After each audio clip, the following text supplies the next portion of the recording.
Launch Network. My name is Elena, and I'm excited to bring you the Talent Launch news this morning. Today's story is an educational piece brought to you by our employee resource group, LiftOff. March is celebrated as Women's History Month, and the National Women's History Alliance creates a new theme to focus the month-long observance each year. 2024's theme is Women Who Advocate for Equity, Diversity, and Inclusion. DE&I is an integral part of women's history, as the fight for equality and visibility is still a pressing issue today. What's important, while continuing to push forward, is also looking back on how far we've come. Today, March 8th, in conjunction with International Women's Day, LiftOff would like to highlight a few places across the nation that have played important parts in the history of women who advocate for equity, diversity, and inclusion. First, we'll visit Lindsay Fenning, Stiver's Chief Operating Officer in St. Louis, Missouri, who's at the St. Louis Walk of Fame. Lindsay, can you tell us a bit about where you're at? I'm here today at the St. Louis Walk of Fame to recognize famous St. Louisans who have embodied this year's theme for Women's History Month, women who advocate for diversity, equity, and inclusion.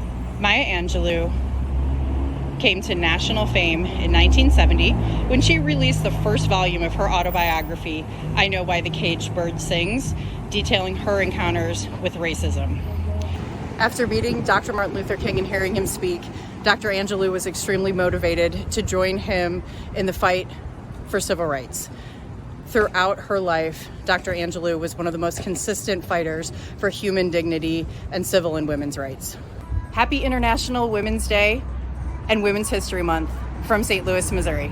Now let's switch gears and visit Nashville, Tennessee. It just so happens that our very own recruitment marketing specialist, Brooke Hastings, is down there. Brooke, where are you at today? I'm here today at the Hermitage Hotel, the headquarters of the women's suffrage movement. With Tennessee being the last state holding the power to ratify or nullify the 19th Amendment, all eyes were directed towards Nashville. Both pro- and anti-suffragists from all across the nation gathered in the Hermitage Hotel to campaign with local lawmakers. On August 18, 1920, Tennessee became the 36th state to pass the 19th Amendment, granting nearly 27 million women across the country the right to vote. This hotel marked a historic milestone for women's rights, and as Ruth Bader Ginsburg said, "Women belong where decisions are made."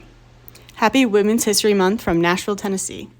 And lastly, we'll round out our segment by visiting Akron, Ohio. I wonder what could be there. Today I am visiting the Sojourner Truth Memorial Plaza in Akron, Ohio.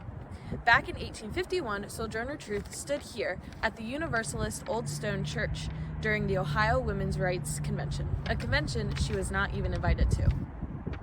Despite not being invited to the Women's Rights Convention, standing here, Truth delivered her famous Ain't I a Woman speech. As an avid abolitionist, women's rights activist, and orator, Truth couldn't stand back and not be a part of something larger than herself. She understood the importance of the movement, even if at the time the movement didn't recognize her significance to it. The Ain't I a Woman speech has stood the test of time, as every word Truth spoke holds gravity and relevancy in regards to women's rights today. She spoke of women being equal to men and of the humanity that we all share. She believed people deserve equal rights and there should be no unfair distinctions.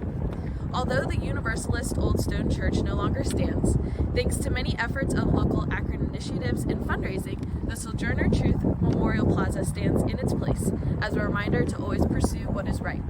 Happy International Women's Day and Women's History Month from Akron, Ohio. Well, that's a wrap with our Liftoff segment of TL News. Thank you so much for taking the time to learn more about women's history this March. We hope that you found this interesting and maybe even inspired you to take a look at what kind of history took place where you're standing.